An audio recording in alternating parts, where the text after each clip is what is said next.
one of the most contentious presidential elections ever, a hidden fact is that millions of Americans lost their vote through various methods employed in a coordinated, multi-million-dollar operation. Stunning in a country that claims to be the greatest democracy on earth.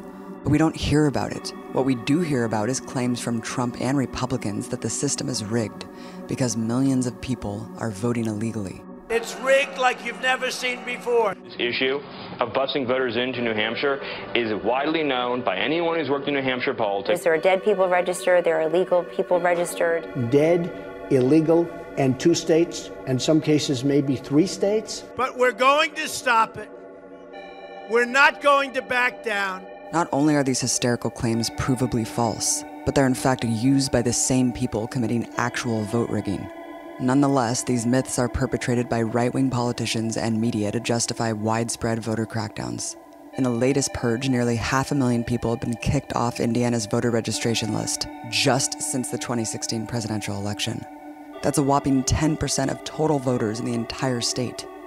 Alongside an arsenal of voter suppression tactics, a program called Interstate Crosscheck institutionalized vote theft nationwide. Investigative journalist Greg Palast uncovered exactly how this cynical billionaire-backed scam works in his recent film The Best Democracy Money Can Buy, where he travels the world to expose how the GOP is robbing millions of votes from minorities and poor people, while the Democratic Party shrouds itself in silence. I caught up with Greg to talk more about the 2016 election and the myth of American democracy. So your film, The Best Democracy Money Can Buy, amazing film that everyone needs to watch. It dealt with the interstate voter registration cross-check program. First, talk about what exactly that is and its impact in the most recent election. Interstate cross-check was Donald Trump's secret weapon. That handed him the election more than anything. It's a way that you can eliminate voters of color, just wipe them off the voter rolls. In my investigation for Rolling Stone, which is in the film, you're watching me do it, our experts estimate that 1.1 million people lost their votes, especially concentrated in those key swing states, Michigan, Ohio, North Carolina, Arizona. That's where crosscheck was operating. And that also, by the way, we talk about Trump, but let's not forget, that was also wiping out voters of color, which meant that that's one of the reasons we have a Republican Congress. So that's what interstate crosscheck does. What interstate crosscheck is go back to Donald Trump's line, the election's rigged. There are millions of people voting many, many times, millions of people voting twice. That's the second part of his statement that no one was picking up. And so what that is his claim that there are people, for example, a guy named James Brown in Atlanta is voting a second time in Detroit. That's the accusation. Now, everyone says, oh, that's nuts. Well, it doesn't matter if it's nuts. The accusation was devastating because it was backed up by his political operatives actually removing voters from the voter rolls on the accusation that they were voting twice, over 1 million people. This is one of the great hidden purges of 2016, and yet they didn't arrest anyone for voting twice in the last election. Not one person was arrested for it, yet they're removing people. And so here's how it worked. And by the way, here's how we knew it was going to be Trump. Because the guy who created interstate crosscheck is a character named Chris Kobach, who's like this right-wing Fox News darling, who's the Secretary of State of Kansas, a voting official. And he's the guy who basically perfected and spread this system to hunt down these so-called double voters and remove them from the voter rolls. And so and he was backing Trump. So we knew that locks Trump for the nomination and that locks Trump for the White House. And it don't matter how you vote because they've already eliminated the margin in those really close states. When did crosscheck come into existence? It actually it's been around for quite some time. Before this guy Kobach took it national, a couple of states were sharing voter rolls to see if people were voting twice. There was no big damage because they didn't find anyone voting twice. And so they didn't, there's no one to remove, it had no effect. This guy Kobach comes in, changes the whole thing, and it was basically after the Supreme Court took the guts out of the Voting Rights Act back in 2013. As soon as that happened, cross-check spread like virus, okay, to 30 Republican states where the Republicans controlled the office of Secretary of State or voting official, the chief voting official, and these guys were sharing voter rolls. Now, just so you know, Donald Trump said that there are 3 million illegal voters. Now, that's an important number to remember. Now, people think, oh, he just pulled that out of his wig, right, out of his comb over. No, that number comes from Kobach because the list of suspects is 7 million people, 7 million names. They said that's 3.5 million people voting twice. And they used the list, they tagged people as voting twice, and they removed not the whole 7 million, but they removed about 1.1 million voters in the 2016 election. And that's just, we put it in Rolling Stone, I put it on, I put it on Al Jazeera, I put it in, The Guardian. It's all over the world, but not in the United States. Talk really quickly about how the Voting Rights Act was gutted and how it made cross-check easier to implement. What happened was I contacted all these voting officials, every single one, and said, give us these lists that you got from this guy, Chris Kobach, accusing people of voting twice. So we were turned down. They said, if you vote twice, it's a crime. Yeah, you vote twice, you go to prison for 5 years. So who would do this thing? So who are these people? But they wouldn't give us a list because it's a criminal investigation. Well, you see the hat. I'm an investigative reporter, right? It took us about 6 months, 5 months to begin getting some of these lists we weren't supposed to have. So we have these confidential lists of the voters. We have 2 million of their names, and we start going through the lists. And this is where the rubber meets the road. Who is on the list of voting twice? Guys like 288 guys named James Brown in Georgia voted in another state in the same election. How do they know that? Because they found a guy named James Brown in Atlanta, and believe it or not, they found a guy named James Brown in Detroit, and they said, obviously James Brown, this is the same voter voting twice. Now here's the thing about the lists, and you got to take a look at these lists. Name after name after name. James Thomas Brown is supposed to be the same guy as James Edward Brown. Cristina Isabel Hernandez is supposed to be the same as Cristina Maria Hernandez. By the way, these aren't made up examples. These are real. James Brown Jr. and James Brown Sr. are supposed to be the same. Father and son are supposed to be the same voter. Now, here's the trick. You heard Maria Hernandez. You heard James Brown. David Kim is another one. When you're looking at common names, you're looking at Black people, Hispanics, and Asian Americans. 85 of the 100 most common names in America are held by minorities, like Rodriguez, Chung, Nguyen, Hernandez. And how do they vote? It's not the color of their skin. They vote Democratic. But if you want to knock out Democratic voters, you knock out voters of color. Here's where the Supreme Court comes in. In most of these states, you cannot put in a new system of removing voters like cross-check unless you get it first approved by the Justice Department and make a claim that it is not in no way prejudicial against voters of color. Well, of course, this is when you're knocking out James Brown and Jose Garcia.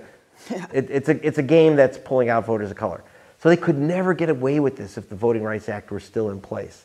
The Voting Rights Act also gave the Justice Department all kinds of powers to stop this game before it happens. You don't remove everyone, because what they do is and this adds to the racial bias, they send postcards to people.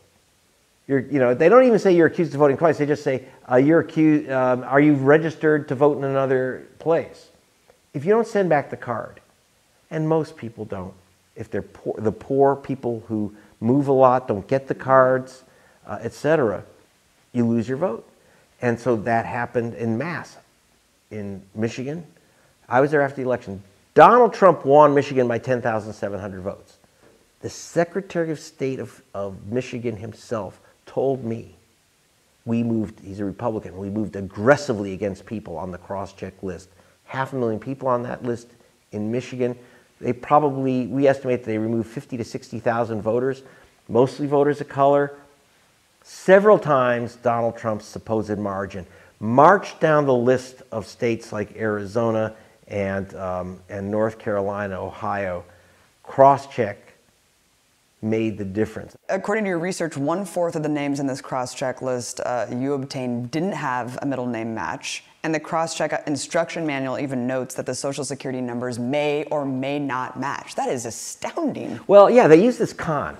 Okay, this guy, Chris Kobach, who's working for the Trump campaign and is also a state official, when he's asked about the cross-check list, when a reporter asks something, sniffs something, he says, oh, well, we checked their middle name, we checked the last 4 digits of their Social Security number, we checked their birth date. It sounds totally kosher. Like, how can you miss? Well, in the instructions itself, it says to ignore the mismatches. Ignore the mismatches. So the trick is they have the information. Anyone asks them, well, look, we have all this information. But they ignore the mismatches deliberately. And let me tell you something. This whole business requires millions and millions and millions of dollars of government money to effectuate this. Yet we have systems. We have these huge database operations. In fact, like, for example, one owned by the Koch brothers called I-360, one owned by Trump's cronies called Cambridge Analytica. Those operators can, with 99.9% certainty, name every single real double voter in America. But then they would get all 3. And they wouldn't be able to get 1 million people off the voter rolls. You know, people like to paint Trump as this anti-establishment figure who's standing up to the empire. Greg, talk about his ties with Chris Kobach and who else is behind this? As an investigator, I can tell you the oldest rule is the important rule: follow the money. But what we've been doing is hunting down the money behind this steal. Now, who funds Chris Kobach? The money goes back to a 4-letter word, Koch, K-O-C-H. We follow the trail back, boom, it's the Kochs. And so the Kochs were behind the money to Kobach. Now, taking apart the Voting Rights Act, 1965, this is a really expensive, complex lawsuit. And that was brought by Shelby, Alabama. Where does little Shelby get the money? It's tens of millions of dollars to bring cases like this. Where does little Shelby get this money? The answer is it was supplied, again, by the Heritage Foundation, which is Koch money that they put into it, and other billionaires, and also a character we call, that is known by his nickname, the Vulture. His given name is Paul Singer, but he's a multi-billionaire who is vital. He became the #1 donor to the Republican Party for some time.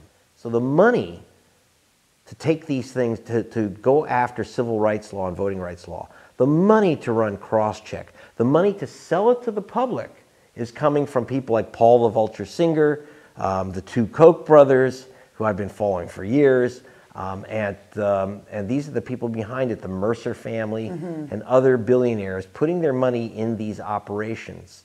This is not new stuff.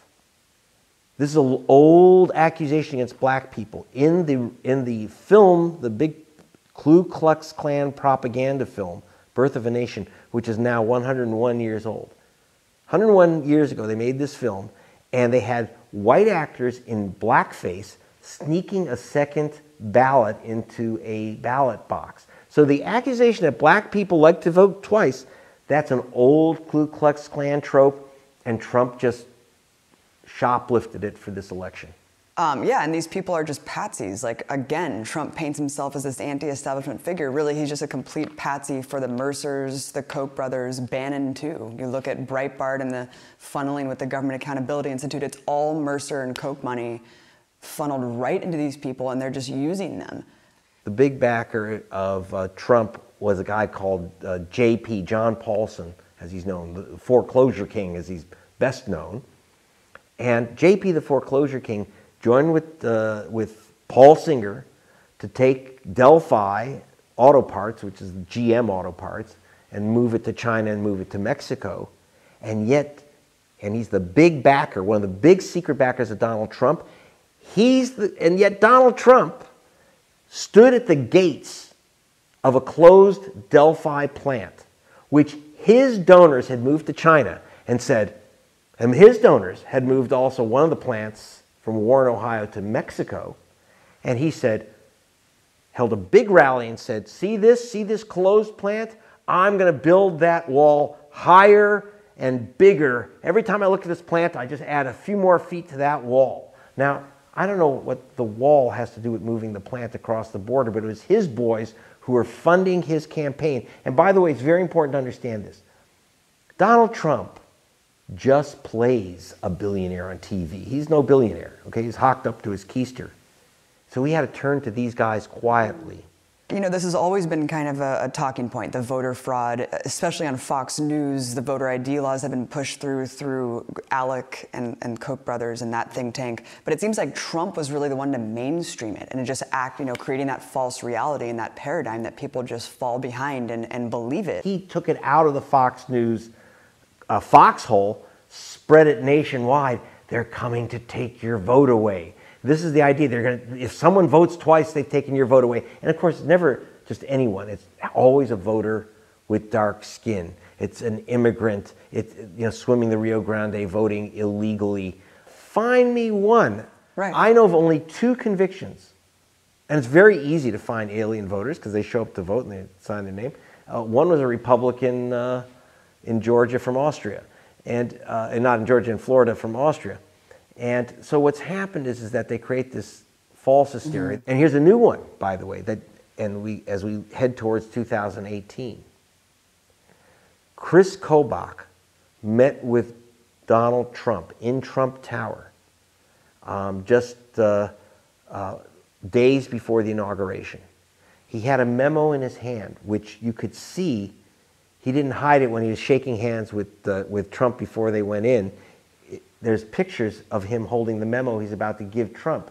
Well, we could blow it up about 100 times and see what it was. And it said, one of the things it said on it was to change and amend the National Voter Registration Act. That's the motor voter law, which is one of the main things that registered minorities in America. When you get a driver's license, you get a voter form attached.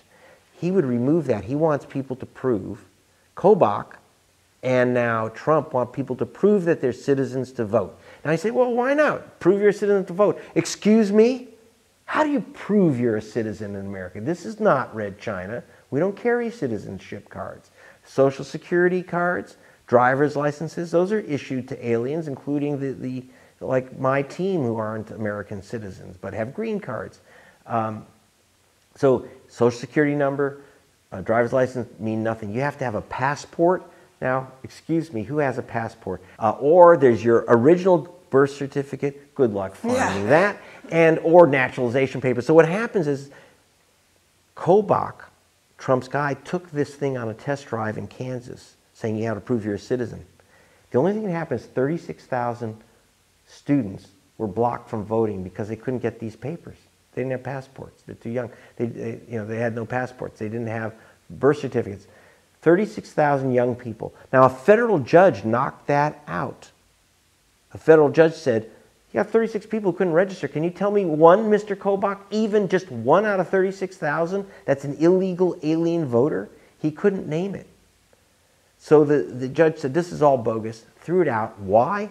Because of the National Voter Registration Act, which this violated. So he'll eliminate the act. It's just like eliminating the Voting Rights Act, eliminate the National Voter Registration Act. He's going to eliminate the Civil Rights Act. Greg, your movie was devastating because it's not only the cross-check, it's not only the voter ID laws.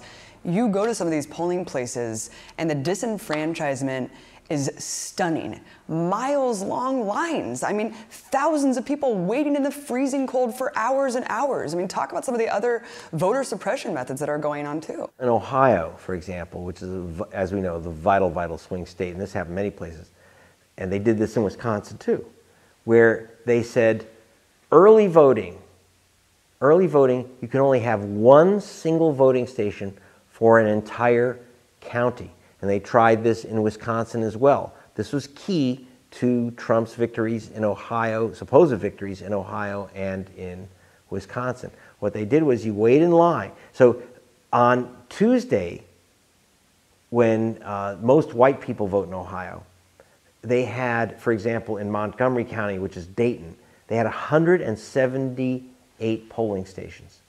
But yet, on the Sunday before, which when black people tend to vote, they call it Souls to the Polls Day, there's one polling station. The result was, and you could see it in my film, you saw literally, I'm walking, there's a half-mile long line. There was one polling station, are you ready, for 80,000 voters.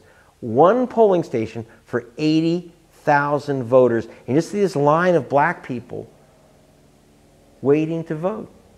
Waiting, when I was in Dayton, 5 hours to vote. And at the end of the process, and they did this in Wisconsin, this very election, at the end of waiting all this time, they're not given ballots. They're given absentee ballots. Now, what's the difference? You fill out, in Ohio and Wisconsin, you fill out the ballot, you put it in an envelope, you have to fill out the envelope perfectly. If you don't have a driver's license and it says driver's license, you leave it blank, you lose your vote. You lose your vote because you left off your driver's license, which you don't have. You have to write no driver's license. You have to sign it in several places properly, and your signature has to match exactly your registration signature. So if you no longer include your middle initial, but you signed your registration form 40 years ago with a middle initial, you lose your vote. All these tricks, because officially, this is an ugly thing that we don't talk about in the United States. People who mail in their ballots, absentee ballots or mail-in ballots, 1.7 million of those ballots never, ever get counted. This is the ugly type of what I call soft apartheid in voting in America. We use fancy terms like disenfranchisement. You know what? Someone steals your car. You don't say, someone's disenfranchised my car. No, they've stolen your car. They steal your vote. It's a theft. We focus on, obviously, the presidential elections with this because it's the biggest, most vast disenfranchisement of the votes. But local elections, I mean, every election, this is happening. Really, what's very, very important is that most of this vote theft is actually aimed at the state and local and congressional elections. I'll give you an example. One of my first big investigations of vote theft was back in 2000 when I discovered that Katherine Harris and Jeb Bush of Florida had removed tens of thousands of black men from the voter rolls. Tens of thousands of black men from the voter rolls. What was the reason? They were all felons, criminals who aren't allowed to vote. In Florida, is one of the only states that still removes people from the voter rolls if they have a felony conviction. Okay. The problem was, I investigated, and not one, absolutely zero of the people on this list who lost their vote, none of them were illegal voters, none.